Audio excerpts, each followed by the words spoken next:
So I wanted to put down my thoughts on the actual procedure. Today's procedure day. I've been out of it for, I don't know, it was around noon. It's almost 9 p.m. now. So got in, they had me take some drugs, some prednisone, some eye drops. They put in some other eye drops, a Valium, which tasted horrible, just dissolved out of my tongue. And then I followed that up with some,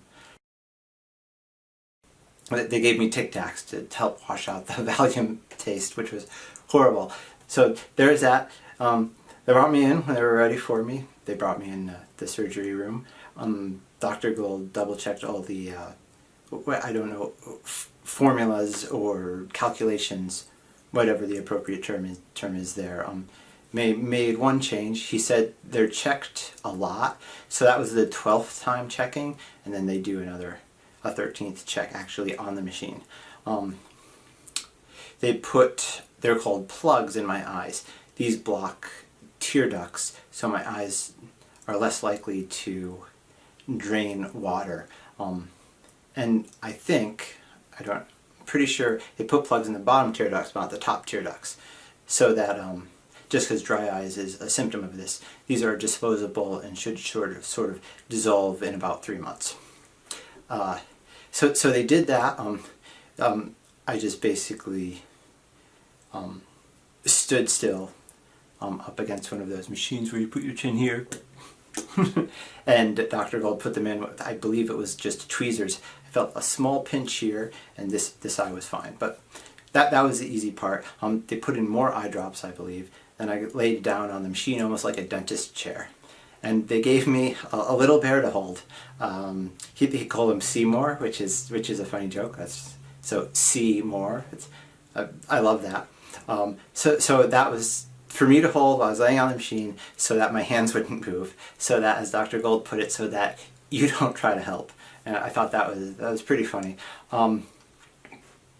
Then I'm lying back. They did something like some form of pillow or something to sort of hold my head in place, and then I was sort of twisted under the machine, and so I'm looking at lights. There were like 2 bright lights below me, and then sort of a circle with a red dot, and primarily it was my I was told to just look at the red dot. They and the surgery was not too bad. One really uncomfortable spot. So, and I hope, I actually haven't watched it yet, but there should be a video of the surgery on camera. So hopefully maybe I can add this as commentary over that or something, or just post it as is, depending if it came out. So then they tape like my eyelids out of the way, top and bottom. That's kind of uncomfortable, but I'm so numb from the drops they gave me. It's not a big deal. So then I didn't see this, but my wife says she saw it on basically the video she was watching. Then they put some metal thing in my eyes to keep them open. So I've never seen this metal thing, and I kind of assumed they were putting something there, but I didn't see it. I didn't even really feel it. So it just keeps my eyes open during the surgery.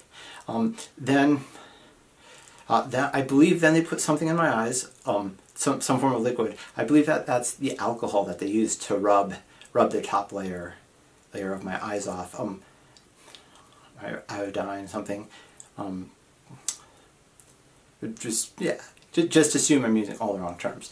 They sort of rub and do whatever scraping stuff they need to do, which wipes off the top layer of my eye in essence, which sounds super scary. And was kind of freaky. Then I may be getting the order of stuff wrong, but yes. Anyway, a lot of this they put something over my eye, so one eye is completely covered and the other eye is being worked on. They put something over my eye, and I don't know what it was. I assume all I saw was basically a gray white type thing over my eye. And I don't know exactly what that was for. Then they took that off. I don't remember if that was before or after the brushing. Then the right eye was, they told me how long the laser was actually working on it. It was like 28 seconds, 32 seconds. It was, well, it seemed really short to me, but the other eye was like 12 to 18 seconds, so a full 10 seconds. Which makes sense. They would have to do more work on my eye, which is more blurry, as opposed to the eye, which is less blurry. So then it was all done. They took, oh actually, then the worst part, they put cold water into the eye. This is to numb the nerves so there's no inflammation. And the way Dr. Gold said it, we need to do this because inflammation means pain. That cold water was the most uncomfortable. And I actually felt it in my temple, like right here, right here, almost like a headache coming on.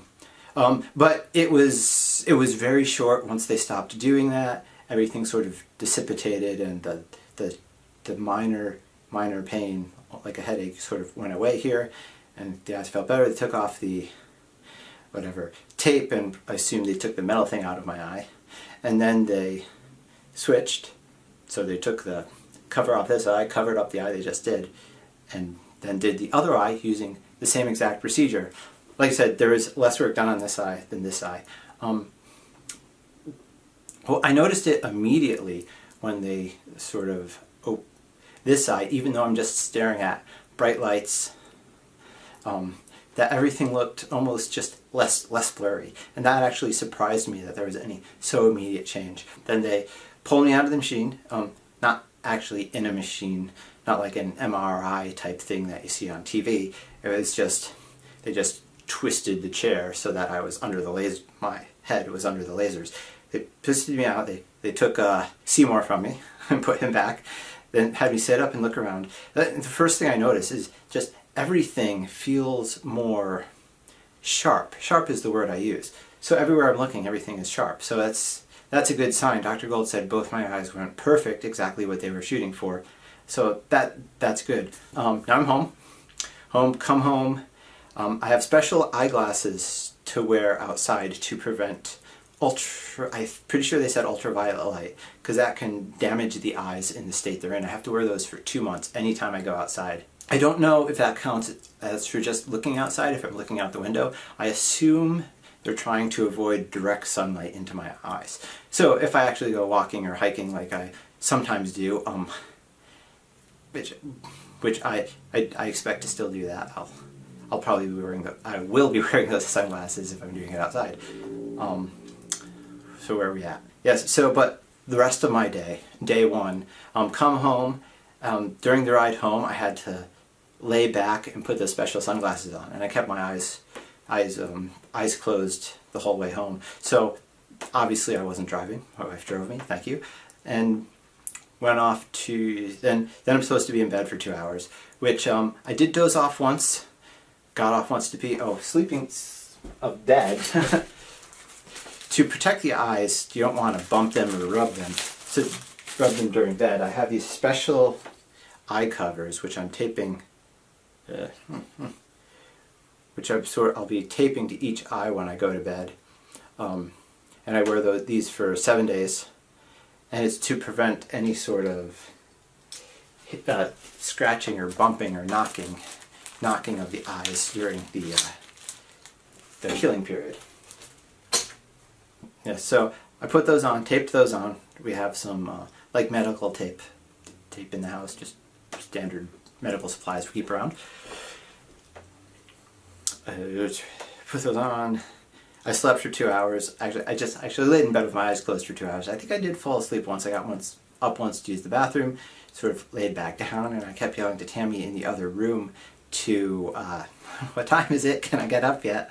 So my surgery was at 12. I got out of bed, I believe, at 4, which if I got home around 1, that's about 2 hours. Surgery, the instructions they gave me said not to wear any jewelry, so I actually took off my wedding ring and my Fitbit and left those at home. It's weird, I don't usually take off my wedding ring. I don't know if I had to do that. Like, perhaps they were more worried about earrings and things like that, but they said jewelry, these things count, so just to not worry about it, I took them off before I left the house. Moving right along. So in terms of my eyesight, actually I can't rub my eyes, and I don't know if it's because I can't that I want to, or or if it's because of the discomfort. Immediately after surgery, I noticed it feels like there's like was an eyelash in the right eye, but the left eye feels pretty normal. And during the healing process, so far that's common. I'm feeling more discomfort in the right eye. No pain, just get discomfort like an eye. Sometimes it feels like there's an eyelash in the eye. Sometimes it feels like the eyelid is flipped up on me, which sounds disgusting, but that's kind of what it feels like. So I'm doing eye drops every 20 minutes, which completely sucks. I don't have to do that while I'm sleeping, but yeah, so it completely sucks. I'm setting timers so I don't forget. And I can actually put the eye drops in more often. That's supposed to help sort of just relieve the pain, relieve the discomfort, not pain. So pain is super bad. Oh, I didn't say about surgery. They put in contact lenses in my eye. So the first time I've ever worn contact lenses. They're just clear. They call them bandage lenses. So they're not changing the way my eyes see. I think I get those off next Tuesday. After the 2 hours, I can do whatever I want. I can watch TV, I can use a computer, etc. Do sort of normal things. So I spent some time on the computer. I did take one peek through my old glasses, and that made everything blurry. So obviously something has really changed. But I don't have perfect vision yet. So I was watching Netflix and sitting on the couch. I realized the sort of the blurb, which is the smallest part of the text on Netflix, was still blurry, so I wasn't able to read that yet. And I don't know if my vision will improve enough to be able to read that. I hope it will. And computer, I can use it almost normally. I had to sort of zoom in and expand the text a bit just to make things easier to read. But primarily, I was able to do what I needed to do. I was just watching videos today and playing some games. So nothing super important. I'll probably try to do some work on Monday. So I have 2 days. I'm just planning to be dead, and I was planning to take all next week off. Client work may prevent me from doing that. So Dr. Gold says most patients are able to drive back to their post-op appointment on Tuesday. But we scheduled it. They were really accommodating. So we scheduled it so after my wife gets out of work. So she'll probably come with me, even if I feel I'm able enough to drive. We'll probably have her drive, and I'll just hang back. They gave me a lot of instructions that didn't apply to me, like avoid tobacco smoke and things of that nature. I probably won't be able to complete the shoveling, or I'm probably going to avoid trying to complete the snow shoveling outside, because I mean that just creates a lot of snow dust, which we want to avoid contaminating this in any way. And I'm sure that's not the most purified substance on earth, the snow. So my car may actually be stuck there for another week in the driveway. Yeah, but I'm going to try to figure out how to boost the text in Thunderbird again. Thunderbird's my mail client. Because I can read the emails fine and it's easy to boost the text there, but the subject headers and the folder list. But otherwise, so far I'm cautiously optimistic. But other than the fact that I'm not wearing glasses, I don't see a whole lot of difference. And there's supposed to be a lot of vision fluctuations over the course of the next few days, and then possibly even more for up to 6 months. But I mean, actually, so I don't know if this counts as moderately dark. It's definitely after dark, but I'm in my office. There's lights on. I'm not seeing any strange glows or halos or starbursts from these lights. I don't know if this counts as being dark. Maybe I should go outside and look. So I don't know if I'm experiencing any of the side effects that happen, primarily temporarily. But we will see. And with that said, I hope to get a video probably sometime tomorrow of the actual drugs, like of me putting in the after-op pills, not pills, eye drops primarily, and then I'm doing a immediately cutting down prednisone dose, 80 milligrams today, which is a whole lot. I know it scares us in this house because of some past experience with health and prednisone, but So 80 milligrams is a high dose, but it goes down very quickly. I think I'll be off it in 4 days, maybe 5. I think it's 4. So I think my last pill or whatever is on the day of my Thursday follow-up. So I've been rambling. I am going to stop rambling, and hopefully this edits into something interesting and good when I actually put effort into that later. Thank you. So this is my experience with surgery and my experience with day 1 or possibly day 0 of healing. Are we doing 0-based days? I don't know.